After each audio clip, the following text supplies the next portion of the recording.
BJP ticket కోసం తాను పైరవీలు చేయలేదన్నారు ఆ పార్టీ హైదరాబాద్ లోక్సభ అభ్యర్థి మాధవీలత.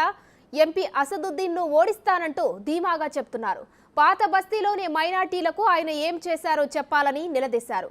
మహిళగా, తల్లిగా, ఆసుపత్రి చైర్పర్సన్గా, స్వచ్ఛంద సేవకురాలిగా వివిధ బాధ్యతల్ని సమర్థంగా నిర్వర్తించిన తాను రాజకీయాల్లో కూడా రాణిస్తానని చెప్తున్నారు. మాధవీలతతో మా ఢిల్లీ ప్రతినిధి Shiva face to face. Lok Sabha స్థానాల్లో అత్యంత ప్రతిష్టాత్మకమైన స్థానం హైదరాబాద్ లోక్సభ స్థానం. ఇక్కడ ఏకఛత్రాధిపత్యంగా అసదుద్దీన్ ఓవైసీ అంటే వారి ఫ్యామిలీ కూడా గత 40 సంవత్సరాలకు కూడా అక్కడ ఏకఛత్రాధిపత్యం వహిస్తోంది. ఇక తొలిసారి ఒక మహిళ అంటే గతంలో కూడా కొంతమంది చేస్తుండొచ్చు, కానీ ఇప్పుడు బీజేపీ నుంచి తొలిసారి రాజకీయాలకు ఎటువంటి అనుభవం లేని ఒక మహిళ డాక్టర్ వృత్తి నుంచి నేరుగా రాజకీయాల్లోకి రాబోతున్నారు. విరంచి హాస్పిటల్స్ చైర్మన్ మాధవీలత గారు ప్రజెంట్ మనతో ఉన్నారు. వారిని అడిగి రాజకీయాల్లోకి రావడానికి ప్రధాన కారణం ఏంటి, మరోవైపు అక్కడున్న ఒక కొండను ఢీకొనడంలో ఎంతవరకు సక్సెస్ అవుతారనే దానిపై మాధవీలత గారిని అడిగి తెలుసుకుందాం. మేడం, ముందుగా మీకు ముందు congratulations and all the best. ఏ విధంగా ఉండబోతుంది? ఒక కొండను ఢీ కొట్టబోతున్నారు మీరు ఒక మహిళగా. మీరు కొండ అనుకుంటున్నారు, నేను మట్టి గోడ అనుకుంటున్నాను. నేను మహిళను మాత్రమే కాదు, నేను స్త్రీ శక్తిని. రైట్. మీకు లోక్సభ స్థానాన్ని మీ పేరు ప్రకటించిన వెంటనే కొన్ని విమర్శలు వచ్చాయి. అంటే ఒక ప్రచారం అయితే జరిగింది. ఇప్పటివరకు ఈ బీజేపీలో సభ్యత్వమే లేదు, సభ్యత్వం లేకుండా సీటు ఏ విధంగా ప్రకటించారని స్వపక్షం నుంచి విపక్షం నుంచి కూడా ఒక ఆరోపణ వచ్చింది. దానికి మీరే సమాధానం చెప్తారు? నా ఆర్ఎన్ఏలో డిఎన్ఏలోనే ఉంది నాన్న బీజేపీ ప్రిన్సిపల్స్. ఏదో ఐఎమ్ విత్ కండువా. Now tell me, let's talk about future man, let's talk about future. 1980s నుంచి సలావుద్దీన్ ఓవైసీ, నెక్స్ట్ అసదుద్దీన్ ఓవైసీ ఇద్దరు కూడా అక్కడ ఏకఛత్రాధిపత్యం వహిస్తూ ఉన్నారు. ఓల్ సిటీ వారి హస్తాల్లో ఉంది. ఒక హిందూ మహిళగా మీరు ఏ విధంగా ఢీకొనబోతున్నారు? పరాశక్తిగా ఢీకొనబోతున్నాను. అంటే మీరు ఎగ్జాక్ట్ ఒక 6 months నుంచే మీరు పొలిటికల్ ఎంట్రీ ఇచ్చినట్లుగా, కార్యక్రమాలు చేపట్టినట్లుగా కూడా ప్రచారం జరుగుతోంది. కానీ ఇప్పుడు లోక్సభ ఎన్నికలకు సంబంధించి మీ గ్రౌండ్ వర్క్ ఎలా ఉంది? మీరు ఎన్నికల్లోకి ఏ విధంగా వెళ్ళబోతున్నారు? నాన్న, నేను 6 నెలలుగా కాదు 18 ఏళ్లగా పనిచేస్తున్నాను. ఈరోజు బయటికి వచ్చింది కాబట్టి ఎవరికి ఇష్టం వచ్చినట్టు వాళ్ళు 3 నెలలు, 6 నెలలు, 4 నెలలు అని చెప్తున్నారు. నేను 18 ఏళ్లగా పనిచేస్తున్నాను. మనస్తత్వాన్ని, నాలోని మాతృత్వాన్ని చూసి వాళ్ళు అమ్మ మీరు మాకు నిలబడితే బాగుంటుంది అని జాగ్రత్త వాళ్ళు నాలో ఈ ఆలోచన ఇచ్చినా కూడా నేను ఎవరికి వెళ్ళి ఏ పైరవీలు చేయలేదు. నా ధర్మబద్ధమైన నా కర్తవ్యాన్ని నేను చేసుకుంటూ వెళ్ళాను. ఇక ఎన్నికలు సమీపిస్తున్న వేళ అంటే 2 సంవత్సరాల నుంచి కూడా ఆయా నియోజకవర్గాలకు సంబంధించి, లోక్సభ స్థానానికి సంబంధించి అధిష్టానం పెద్దలను ప్రసన్నం చేసుకునేందుకు ఢిల్లీ చుట్టూ చక్కర్లు కొడుతున్న పరిస్థితి ఉంది. కానీ మాధవీలత మాత్రం ఒకసారి కూడా ఢిల్లీలో కనిపించలేదు. తెర వెనుక ఏం కథనాలు నడిపించారు? ఏ విధంగా మాధవీలతకు సీట్ వచ్చింది అనుకోవచ్చు? అది మనం దేవుణ్ణి అడగాలి తండ్రి. ఎందుకంటే మీరు మాట్లాడేది ఏవి నాకు అర్థం కావట్లేదు.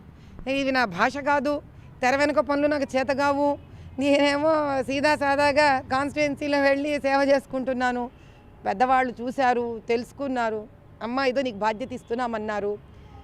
ముచ్చటగా తీసుకున్నాను, ధైర్యంగా ముందుకెళ్తున్నాను. నా పని నేను చేసుకుంటూ వెళుతున్నాను తండ్రి. రైట్గా మీ టికెట్ ప్రకటించిన తర్వాత మీ స్వపక్షంలోనే మీ సోదర సమానులుగా భావించే రాజా సింగ్ కామెంట్స్ చేశారు, మరి కొంతమంది కూడా కామెంట్ చేశారు. ఇక్కడ మగాళ్ళు దొరకలేదా, ఒక మహిళను తీసుకొచ్చి పోటీలో పెట్టారు. ఈ వ్యాఖ్యలకు మీరేం సమాధానం చెప్తారు? Let go, be happy, just do your work. మనకి అంత పెద్దవాళ్ళు కూర్చొని ఎన్నైనా వాళ్ళ టైం ఎంత విలువైందో ఆలోచించండి. పెద్దవాళ్ళ అధిష్టానంలో కూర్చొని నాకు ఒక బాధ్యత ఇచ్చారు. ఏదో పాపం మనసు నొచ్చుకున్న వాళ్ళు ఏదో అన్నారు. వాళ్ళు మా ఇంటి వాళ్ళే, అంటే బీజేపీ అనే ఒక కుటుంబానికి సంబంధించిన వాళ్ళు. It's okay, I don't mind. I would just say let go. Asaduddin Owaisi పాలనలో హోల్ సిటీ హైదరాబాద్ నియోజకవర్గం ఏ విధంగా ఉందని చెప్తారు మీ మాటలు? దయనీయ స్థితిలో ఉంది నాయన. ఏ భేదము లేకుండా చాలా సెక్యులర్గా అన్యాయం ఇరు వర్గాలకు చేసేసాడు ఆయన. ఎలా ఉంది పరిస్థితి? వైద్య వృత్తికి సంబంధించి మీరు ఇప్పటి వరకు వ్యాధులకు ట్రీట్మెంట్ చేస్తారు, ఇప్పుడు రాజకీయాలకు వచ్చారు. ఏ విధంగా ట్రీట్మెంట్ చేసి ఆ స్థానాన్ని మీరు గెలుచుకోబోతున్నారు? నేను ఫస్ట్ ఆఫ్ ఆల్ నేను అసలు ప్రప్రథమంగా మెడికల్ డాక్టర్ని కాదు, I am entrepreneur. I hold on to hospital. కానీ మీరు అన్న వాక్యం కరెక్ట్. రోగులకు వైద్యం ఇచ్చారు, కల్పించారు, కరెక్ట్. అలా అన్యాయం జరిగిన వాళ్లకు న్యాయం ఇప్పిస్తాను. ఇప్పుడు హోల్ సిటీ అనగానే హిందువులకు ముస్లింలకు మధ్య వివాదం అనేది ఎక్కువ జరుగుతూ ఉంటుంది. అక్కడ ఒక పక్కన మస్జిద్ ఉంది, మరో పక్కన హిందూ దేవాలయం ఉంది చార్మినార్ కానుకుని. ఎప్పుడు చూడ వివాదాలు కొనసాగుతూనే ఉంటాయి. దీనికి మీరు వివాదాలు కొనసాగకుండా ఏ విధంగా సామరస్యపూర్వకంగా హిందూ ముస్లిం బాయ్ బాయ్ అనే విధంగా ఎటువంటి వాతావరణం కల్పిస్తారు మీరు? మీరు ఎప్పుడైనా శనివారము ఆదివారం వెళ్ళి చూడండి నాన్న, చార్మినార్ దగ్గర అద్భుతంగా ముస్లింలు హిందువులు ఇద్దరు అన్ని రకాల వ్యాపారాలు చేస్తూ కనిపిస్తారు మీకు. వివాదం అనేది నిజంగా కూటి కోసం బ్రతుకు తెరువు కోసం వచ్చేవాడు ఎవ్వడికి వివాదం వద్దు నాయన. ఎవరికైతే స్వార్థం కావాలో వాడికి కావాలి వివాదం, వాడు సృష్టిస్తాడు వివాదం. ఇది ప్రజలు తెలుసుకొని కళ్ళు తెరుచుకొని మాకు ఈ వివాదం వద్దు అనుకున్న వాళ్ళు ధైర్యం చేసి వాళ్ళ చేతిలో ఉన్న ఏకైక అస్త్రం ఓటుని వినియోగించుకోవాలి. గెలుపు మీదే అని చెప్తున్నారు. అక్కడ హిందువులు ఓట్లు కానీ ముస్లిం ఓట్లు కానీ ఇప్పటి వరకు కూడా ఓవైసీకే పడుతూ వచ్చాయి, ఓవైసీనే గెలుస్తూ వచ్చారు. గతంలో 1980 నుంచి వాళ్ళ 90 నుంచి ఫాదర్ ఉన్నారు, 2004 వరకు, 2004 నుంచి ఇప్పటి వరకు కూడా అసదుద్దీన్ ఓవైసీనే అక్కడ రాజ్యం వెళుతూ వచ్చారు. ఇప్పుడు మీరు ఏ విధంగా ముందుకు వెళ్ళబోతున్నారు? అంటే ఇప్పుడు కేంద్రంలో అధికారంలో భారతీయ జనతా పార్టీ ఉంది బీజేపీ, కానీ అక్కడ ఎటువంటి అభివృద్ధి చేయలేదనేది అక్కడ అసదుద్దీన్ ఓవైసీ విమర్శిస్తున్నారు. దీనికి ఏం సమాధానం చెప్తారు? ఏంటి అతనే విమర్శిస్తున్నాడా ఏం అభివృద్ధి జరగట్లేదని? కేంద్ర ప్రభుత్వం నుంచి సహకారం అందట్లేదు అనేది ప్రధానంగా. అవన్నీ పక్కన పెడితే కాన్స్టిట్యూషన్ ఆర్టికల్ 31, ఆర్టికల్ 32 ప్రకారము మీకు minority institutions are the only institutions ఎక్కడైతే వాళ్ళు రిలీజియస్ చదువులతో పాటు పిల్లలకి ఆధునికమైన విద్యను కూడా ఇచ్చే హక్కు సో కాల్డ్ అసదుద్దీన్ మా అన్నగారు, ఇది హైందవ దేశం, హిందువులకి న్యాయం జరుగుతుంది, మైనారిటీలకి న్యాయం జరగదు అన్న ఆ వ్యక్తికి ముందు తెలియాల్సిన ప్రప్రదమైన విషయం అంటే ఇటువంటి న్యాయము హైందవులకు లేదు. మేము వేదం నేర్పిస్తూ ఆ పిల్లలకి సిబిఎస్ఈ సిలబస్ని మేము అటాచ్ చేయలేము, వాళ్ళకి భగవద్గీత నేర్పిస్తూ మేము సిబిఎస్ఈ సిలబస్ వాళ్ళకి అటాచ్ చేయలేం. ఇది హైందవులకు జరుగుతున్న అధర్మం. వాళ్ళకు జరుగుతున్న ధర్మం ఈ భారత భూమి మీద.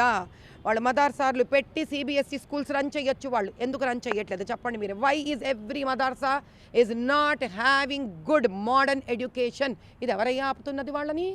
వక్ఫ్ బోర్డ్ నుంచి వాళ్ళకి కావాల్సినన్ని ఫండ్స్ ఉన్నాయి, ఎందుకు ఆ పిల్లలు మరి పడుతున్నారు on the field to get the latest news? Right.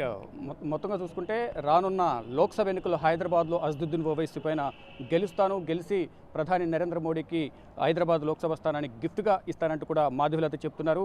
అయితే ఎలాగైతే వైద్య వృత్తిలో వ్యాధులకు ట్రీట్మెంట్ ఇచ్చానో అలాగే హైదరాబాద్లోని పార్లమెంట్ స్థానానికి నేను ఇటు అసదుద్దీన్ ఓవైసీకి చేస్తున్న దుర్మార్గాలకు ట్రీట్మెంట్ ఇస్తూనే ప్రజలను తన వైపు తిప్పుకొని లోక్సభలో విజయం సాధిస్తాను, లోక్సభ ఎన్నికల్లో బీజేపీకి వచ్చే 400 స్థానాలు నాది కూడా ఒక స్థానం అంటూ కూడా మాధవీలత ధీమా వ్యక్తం చేస్తున్న పరిస్థితి కనిపిస్తోంది. Cameraman సాయితో Shiva, big TV, New Delhi.